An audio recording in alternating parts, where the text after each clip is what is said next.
सत्यराम दादू दयाल जी महाराज जीवित मृतक के अंग का निरूपण कर रहे हैं। जीवित मृतक का क्या अर्थ होता है?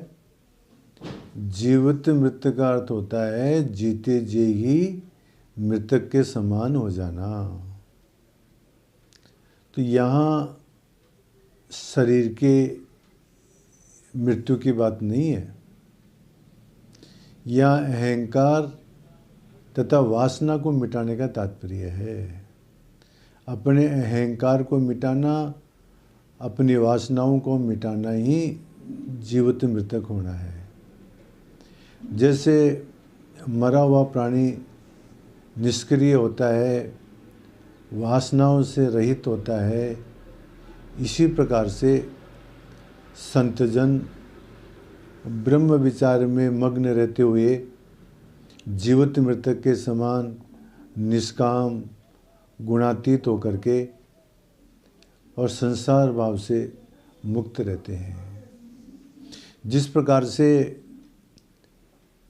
मृतक आदमी के शरीर के ऊपर मान का, अपमान का, शीत का, उष्ण का, राग का, द्वेष का, किसी भी प्रकार का कोई फर्क नहीं पड़ता है, इसी प्रकार से संतजन लोग संसार के अंदर निष्प्रह होकर के रहते हैं। तो इन बातों का वर्णन दादू दयाल जी महाराज इस अंग के अंतर्गत करेंगे। एक और बात बहुत महत्वपूर्ण दादू दयाल जी महाराज इस अंग के अंदर बता रहे हैं और वो सबको करना चाहिए। देखो महाराज, हम अपने जीवन के अंदर मंदिर में जाते हैं, भेंट चढ़ाते हैं, फूल चढ़ाते हैं, दीपक करते हैं, अगरबत्ती जलाते हैं, परिक्रमा करते हैं, माला फेरते हैं, व्रत करते हैं, उपवास करते हैं, यज्ञ करते हैं, ये तो करते ही हैं। परंतु जो बहुत महत्वपूर्ण जो साधना है, जो हमारे को वस्तुतः करनी चाहिए, वो हम लोग नहीं करते हैं। और दयाल महाराज आज उसी के बारे में बता रहे हैं।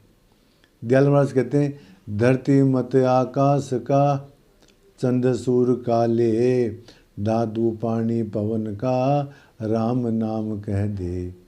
हमारे को राम नाम के अंदर किस प्रकार से मग्न होकर के रहना चाहिए, राम के नाम का चिंतन किस प्रकार से करना चाहिए, ये बताते हुए दयाल महाराज कहते हैं कि धरती, जिस प्रकार से धरती जो है क्षमाशील है, कोई खड्डा खोदो, कोई कुआं खोदो, कोई उसके ऊपर गंदगी करो, वो प्रतिकार नहीं करती है, सबको सहन करती है, सबको क्षमा करती है।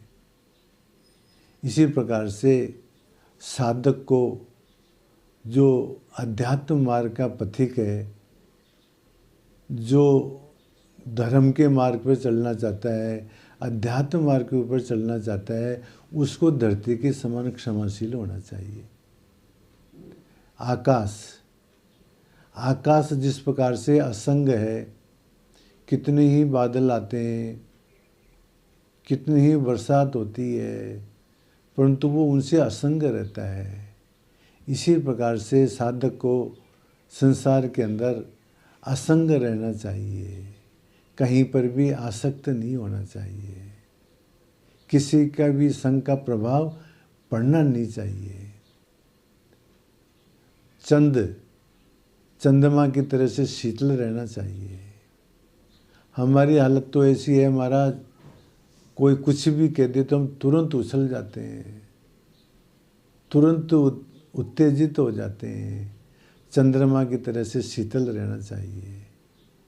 पानी, जिस प्रकार से पानी पवित्र है, इसी प्रकार से हमारे को भी तन मन से पवित्र रहना चाहिए। पवन जिस प्रकार से अनासक्त है, उसका कोई आग्रह नहीं है, फूलों की गंध को भी वो वहन करती है, दुर्गंध को भी वो वहन करती है। इसी प्रकार से पवन की तरह से जो है अनासक्त रहना चाहिए। इस प्रकार के गुणों को धारण करके और राम नाम के अंदर लगना चाहिए महाराज। हम देखो राम राम तो करते हैं, माला तो फेरते हैं, परंतु इन गुणों की तरफ हमारा ध्यान ही नहीं है।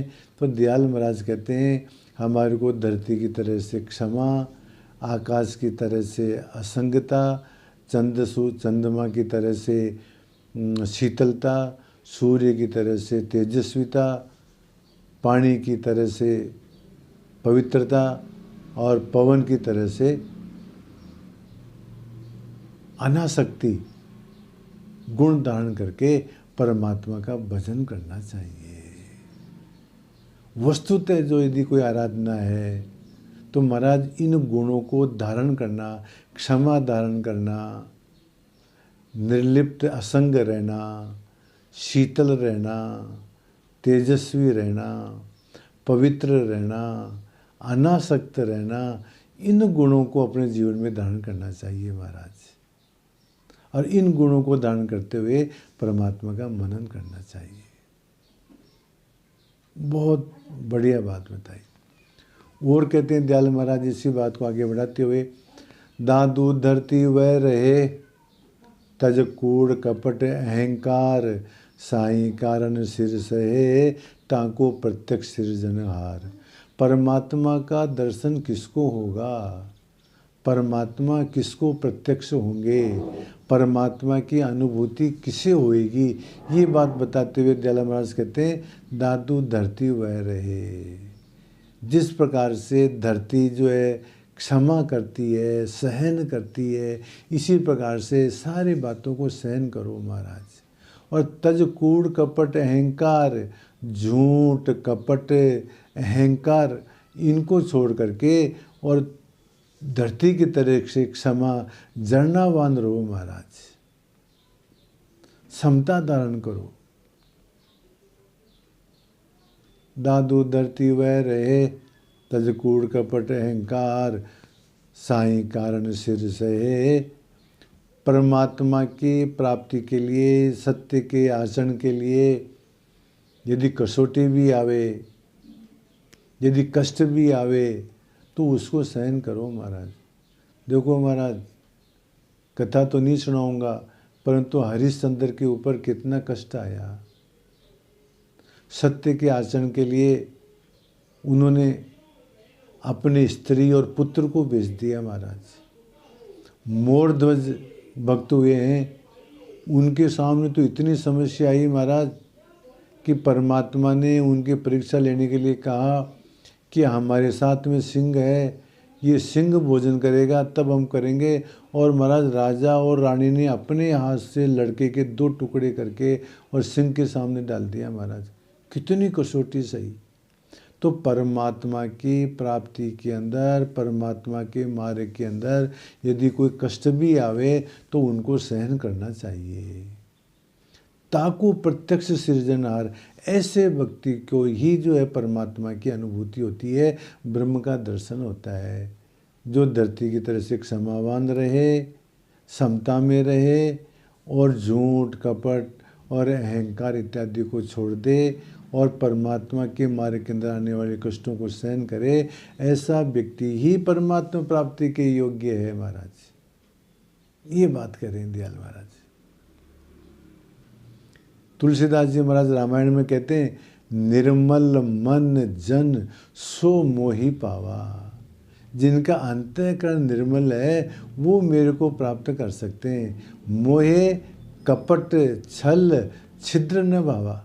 अरे महाराज और कुछ करना ही नहीं है। दीपक जो तो जो, मत जो, अगरबत्ती जलाओ तो जलाओ, मत जलाओ, आरती करो तो करो, मत करो, परिक्रमा करो तो करो, मत करो, परंतु कपट छल छिद्र न भावा। कपट मत करो किसी के साथ में, किसी के साथ में छल मत करो, किसी के छिद्रों का अन्वेषण मत करो महाराज। और अपने अंतःकरण को निर्मल रखो तो राम जी कहते हैं कि मैं उसको प्राप्त हो जाता हूँ। संस्कृत के अंदर आता है कौन परमात्मा को प्राप्त कर सकता है, कौन तपस्वी है, तो कहते वाचो वेगम, वाणी के ऊपर कंट्रोल करो महाराज। कई बार जो है गुस्सा आता है, अनसंट बोलने की इच्छा होती है, तो उसको वाणी के ऊपर संयम करो। अनुद्वेग करम वाक्यम, जिससे दूसरे को उद्वेग प्राप्त होवे, इस प्रकार की वाणी मत बोलो महाराज। मन से क्रोध वेगम, क्रोध आवे तो उस क्रोध को कंट्रोल करो महाराज। वाचो वेगम, मन से क्रोध वेगम, हिंसा वेगम, किसी को मारने की इच्छा होवे, पीटने की इच्छा होवे, हिंसा करने की इच्छा होवे तो उस पर कंट्रोल करो। उदरोपस्थ वेगम, अंट संट खाने की इच्छा होवे तो उस पर कंट्रोल करो। उपस्थ इंद्रिय को कंट्रोल करो। एतान वेगान विषय तपस्वी, तपस्वी जो है इन वेगों को सहन करता है। निंदा चा से हृदय नोपन्यात, किसी की निंदा नहीं करता है। तो परमात्मा को कौन प्राप्त करेगा? जो वाणी के वेग को सहन करेगा, क्रोध को कंट्रोल करेगा, हिंसा को कंट्रोल में करेगा, खाने की इच्छा पर कंट्रोल करेगा, काम वासना के ऊपर कंट्रोल करेगा। इनको जो कंट्रोल करेगा, जो किसी की निंदा नहीं करेगा महाराज, वो परमात्मा के दर्शन के लायक है। चलो अस्तु, इस प्रकार से दयाल महाराज आज एक बहुत महत्वपूर्ण बात बताते हैं कि साधु को, साधक को जीवित मृतक के समान रहना चाहिए। अहंकार और वासना से को मिटा के रहना चाहिए, द्वंद्वों से रहित रहना चाहिए। इसके साथ साथ में कहते हैं कि मतलब धरती का क्षमा, आकाश की असंगता, चंद्र की शीतलता, सूर्य की तेजस्विता, पानी की पवित्रता, पवन की असंगता, इनको धारण करे और सत्य के मार्ग के ऊपर यदि कोई कसौटी आवे तो उसको सहन करे महाराज, तो ही हम परमात्मा प्राप्ति के योग्य हो सकते हैं, अन्यथा नहीं हो सकते हैं। ये बात दयाल महाराज इन साखियों बताते हैं। सत्य राम।